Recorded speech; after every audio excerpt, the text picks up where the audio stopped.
आभार भी व्यक्त करती हूँ कि आपने बच्चों को बहुत अच्छे से यहाँ पे रखा हुआ है, क्योंकि मैं सभी अभिभावकों को बताना चाहती हूँ कि रेजिडेंशियल स्कूल चलाना इज वेरी चैलेंजिंग, बहुत बड़ा चैलेंज का काम है, क्योंकि घर में एक दो बच्चे संभालना मुश्किल है लोगों के लिए, और यहाँ प्रधानाचार्य और उनकी पूरी टीम इतने सभी बच्चों को संभालती हैं, तो ये बहुत बड़ा चैलेंज है। लेकिन वो कहते हैं ना कि जब शिद्दत से कोई काम किया जाए तो वो जरूर उसमें सफलता मिलती है।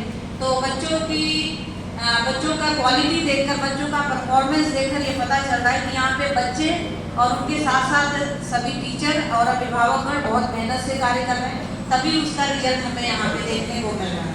और हमारे पूर्व छात्र यहाँ पे पढ़ा रहे हैं, आपने देखा होगा सब लोग बहुत अच्छी पोजीशंस में हैं, सब लोग बहुत अच्छे से देश की सेवा कर रहे हैं। तो कहीं ना कहीं ये सभी का एक आशीर्वाद है और उनकी अपनी मेहनत है, तभी वो आज इस ऊंचाइयों पर पहुँचे हैं और वो सभी बच्चों के लिए प्रेरणा के स्रोत हैं।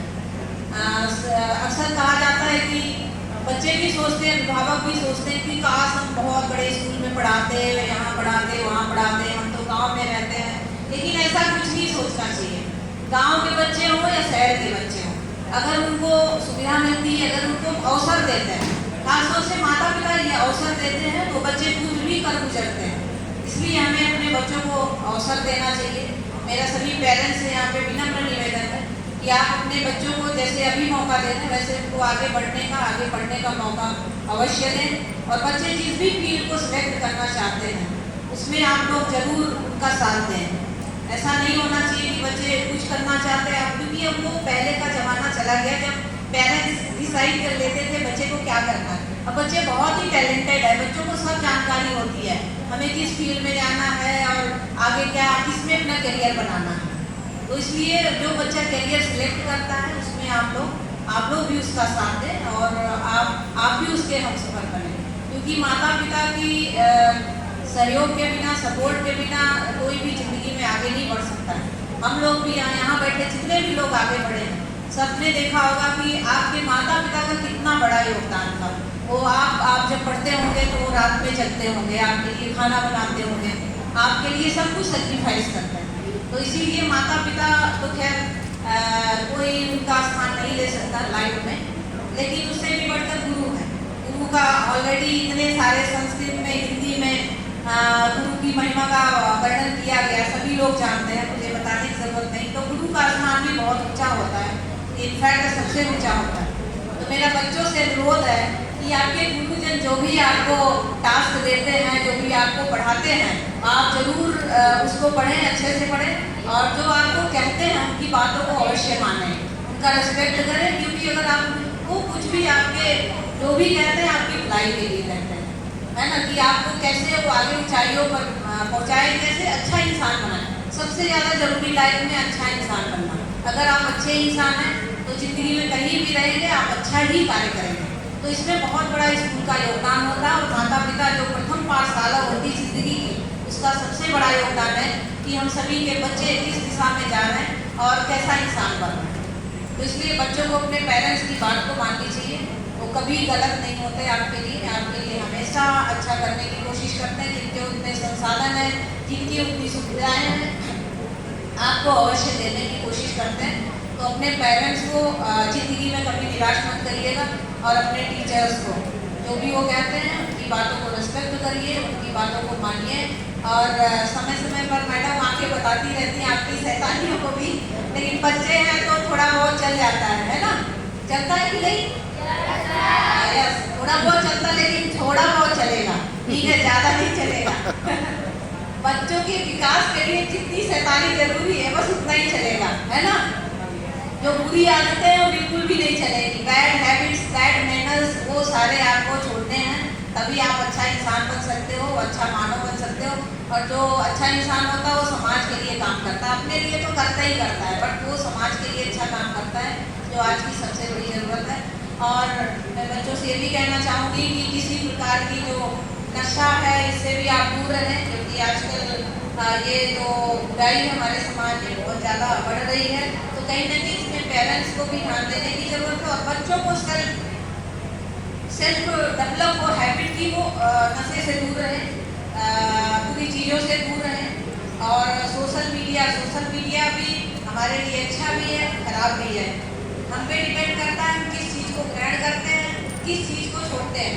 तो जब भी आप मोबाइल फ़ोन का इस्तेमाल, वैसे में हाँ वर्जित होगा मोबाइल फ़ोन, लेकिन आज मुझे पता चला आप लोग घर जा रहे हैं ना छुट्टियों में, है ना? हाँ, तो घर जा करके मोबाइल वगैरह ज़्यादा यूज़ मत करना, ठीक है? और मोबाइल उतना यूज़ करो जितना आपके काम की चीज़ें, आपको पढ़नी हो, कोई चीज़ सर्च करनी हो, कोई आपको टाइपिंग सीखनी हो। आपको आजकल देखिए टेक्नोलॉजी का ज़माना है, आपको यूज़ तो करना ही पड़ेगा। आप उसको बहुत ज़्यादा अवॉइड नहीं कर सकते, लेकिन आप उतना यूज़ करिए जितना आपके काम की चीज़ें हो, जितना आपको काम आए, और फालतू की चीज़ें बिल्कुल भी नहीं देखनी है, ठीक है? लेकिन इससे तो एक तो बहुत सारी चीज़ें, अवांछित चीज़ें हमारे दिमाग में जाती हैं, है ना? ऊपर से आँख भी खराब होती है ना? तो इसीलिए इन सब सारी बुरी आदतों से, बुरी चीज़ों से हमें दूर रखना है।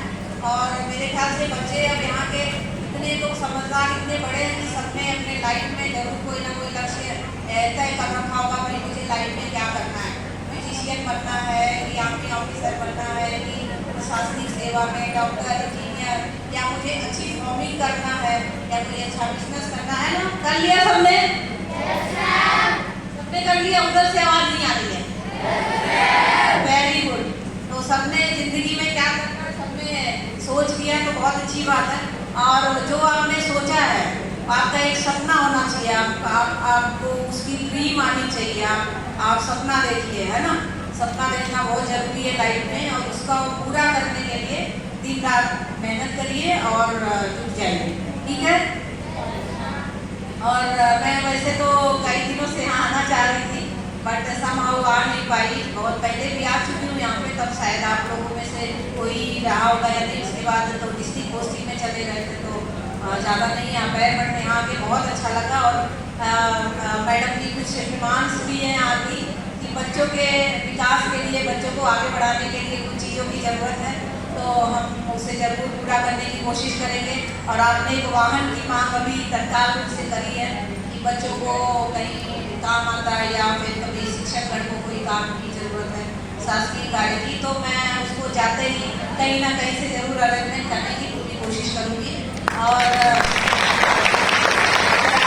सोलर वाला प्रपोजल चला गया, उसमें हमें बजट भी रिलीज हो गया है, तो इस साल में तो हम लोग कोशिश करेंगे कि सोलर वाला काम भी हो जाए। बाकी अभी हम एक बार आपके स्कूल का निरीक्षण कर लेंगे, जो आवश्यकता होगी उस हिसाब से हम लोग एक एस्टीमेट भी तैयार करके फिर जो भी कार्य होंगे उसको पूरा करने की कोशिश करेंगे। देखिए, पूर्ण तो कोई भी नहीं होता ना इंसान पूर्ण है, ना हमारा काम कभी पूरा होता है ना? कुछ चैलेंजेस, कुछ कमियाँ जरूर रहती है, लेकिन उन कमियों के बीच में, उन चुनौतियों के बीच में हम कैसा काम कर रहे हैं, अपने आप को किस रूप में देख रहे हैं, वो हमारे लिए बहुत ज़रूरी है। नहीं तो लाइफ में, जिंदगी में हम कंप्लेन ही करते रहेंगे, हमारे पास ये नहीं है, वो नहीं है, ये नहीं है। तो कंप्लेन करना तो बहुत ईजी है ना? तो वो कभी पूरी नहीं हो सकती, है ना? तो इसीलिए हम उन सभी कंप्लेंट्स को, उन सभी चुनौतियों से आगे उठ करके हम अपनी लाइफ को कैसा बनाना चाहते हैं, इस पर फोकस हमारा बहुत रहना चाहिए और इसी पे रहना चाहिए। अभी एक एज होती है, जैसे